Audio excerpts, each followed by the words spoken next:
Hello students, welcome to my channel ace teaching zone. आज हम हिंदी की कार्यपत्रिका करेंगे। कक्षा 5 की है, 5th क्लास की, और दिनांक है 19 अप्रैल 2021। उसके बाद है ये वर्कशीट नंबर है 13A। ठीक है, देखिए पाठ्य पुस्तक यानी आपकी किताब का नाम है रिमझिम और सबक का नाम है राख की रस्सी। विद्यार्थी यहाँ पर अपना नाम लिखेंगे। देखिए विद्यार्थी यानी आपको बच्चों अपना नाम लिखना है। यहाँ पर अपने टीचर का नाम, शिक्षक व शिक्षिका का लिखा हुआ है ना, तो यहाँ टीचर का नाम। ठीक है। नमस्कार बच्चों, आइए आज हम अपनी किताब के पहले पाठ राख की रस्सी को बोलकर पढ़ते हैं और जानने की कोशिश करते हैं कि क्या राख की रस्सी सच में होती है। बच्चों, रस्सी एक संज्ञा शब्द है। आज हम पाठ में आए संज्ञा शब्द के बारे में कुछ बातें करेंगे। हम पढ़ चुके हैं कि किसी व्यक्ति, वस्तु, स्थान या भाव के नाम को संज्ञा कहते हैं। ठीक है ना। तो संज्ञा शब्द का मतलब किसी वस्तु, व्यक्ति, स्थान या भाव के नाम है ना। चलिए अब हम इन संज्ञा के भेदों के बारे में यानी टाइप्स के बारे में देखेंगे कि संज्ञा के भेद है ना। ये देखिए संज्ञा के भेद। व्यक्तिवाचक संज्ञा, मोहन, शेर, केला, दिल्ली, बाजरा आदि, है ना। नाम जो पर्टिकुलर नाम होता है उसको बोलते हैं व्यक्तिवाचक। अब जातिवाचक संज्ञा में जानवर, फल, शहर, अनाज आदि। अब भाववाचक संज्ञा मोटापा, अच्छाई, बचपन, चालाकी आदि, है ना। भाववाचक में मतलब फीलिंग्स होती है ना, इमोशंस वगैरह। ठीक है। तो अब यहाँ पर प्रश्न एक देखिए, निम्नलिखित प्रश्न जातिवाचक संज्ञा शब्दों के लिए 3-3 व्यक्तिवाचक संज्ञा शब्द लिखिए। ठीक है ना। तो यहाँ पर हमें जातिवाचक दिया हुआ ही है फूल, तो यहाँ पर हमें व्यक्तिवाचक लिखना है गुलाब, कमल, सूरजमुखी।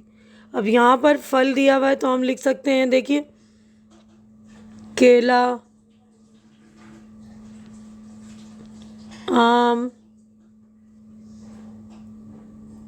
सेब आदि। ठीक है ना। अब यहाँ पर है पक्षी, तो पक्षी में हम लिख सकते हैं तोता, मैना,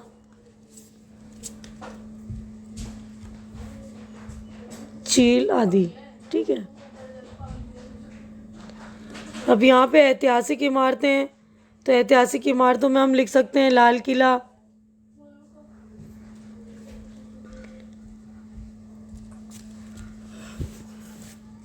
ठीक है, ताजमहल,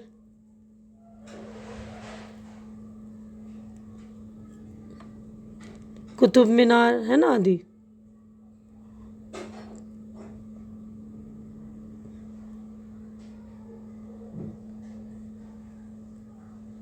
ठीक है, लाल किला, कुतुब मीनार, ताजमहल आदि।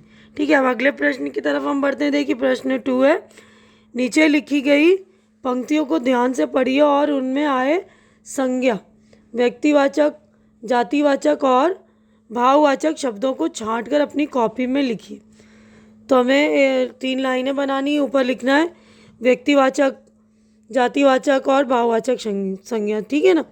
तो यहाँ पर आप लोग देखिए लोनपोगार, लोनपोगार हो गया व्यक्तिवाचक, तिब्बत भी व्यक्तिवाचक, राजा हो गया आपका जातिवाचक। ठीक है। हाँ, सोनगवसेन गाम्पो ये भी हो गया व्यक्तिवाचक और मंत्री हो गया जातिवाचक। एक दिन लोनपोगार अपने बेटे, तो बेटे हो गया जातिवाचक, और 100 भेड़े को 100 भेड़े, तो भेड़े भी हो गया जातिवाचक। देकर शहर भेजा, तो शहर हो गया जातिवाचक। शहर में उसे एक लड़की मिली, लड़की भी हो गया जातिवाचक। जिसमें लोनपोगार के बेटे की मदद से लोनपोगार उस लड़की की समझदारी को परखना चाहते थे, इसीलिए उन्होंने राख की रस्सी बनाने को कहा। लड़की ने अपनी समझदारी से राख की रस्सी बना दी। लड़की की समझदारी के आगे उनकी चालाकी धरी रह गई।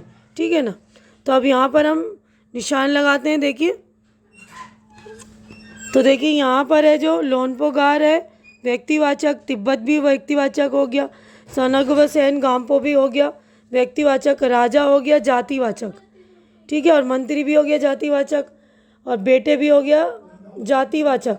भेड़ हो गया व्यक्तिवाचक, क्योंकि जानवर होता है जातिवाचक, लेकिन जानवरों में से भेड़ जो है व्यक्तिवाचक है। ठीक है। शहर हो गया जातिवाचक, शहर लड़की भी जातिवाचक, लड़की सॉरी व्यक्तिवाचक, शहर व्यक्तिवाचक। लौनपो गार जो है व्यक्तिवाचक, और बेटे हो गया जातिवाचक। ठीक है। बनाने को अगर लड़की हो गया जातिवाचक। आप लोग ध्यान से देखेंगे, देखिए लड़की की समझदारी, तो समझदारी हो गया भाववाचक, है ना। परखना चाहते थे, परखना भी हो गया भाववाचक। रस्सी हो गया व्यक्तिवाचक, चालाकी हो गया भाववाचक, समझदारी भाववाचक। लड़की हो गया जातिवाचक, लड़की जातिवाचक है, शहर भी जातिवाचक है, रस्सी जातिवाचक है। ठीक है ना। जो पर्टिकुलर नाम है वो है व्यक्तिवाचक, और भावनाएं जो हैं वो समझदारी, चालाकी, ठीक है, वो हो गया भाववाचक संज्ञा। ठीक है। तो आप लोग ध्यान से लिख लेंगे 3 कॉलम बनाकर अच्छी तरह से। तो यहीं पर हमारी वीडियो हम एंड कर रहे हैं, क्योंकि हमारी वर्कशीट हो गई कंप्लीट।